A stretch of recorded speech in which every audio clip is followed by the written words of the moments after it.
Our company focuses on integrated manufacturing of high-performance ice cooler systems, with injection molding as the core process within a complete production chain. Injection molding is the foundation of our structural part manufacturing.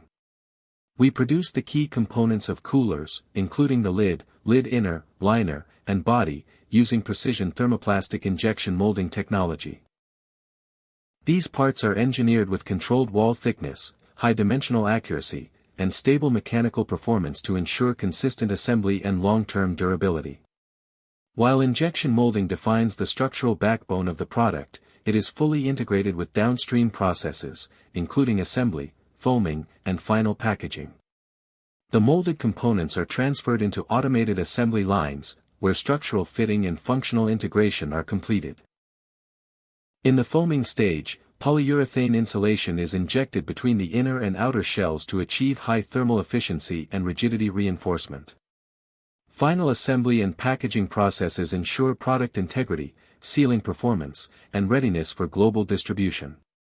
By combining precision injection molding with automated system integration, we achieve stable mass production, high consistency across components, and reliable overall cooler performance.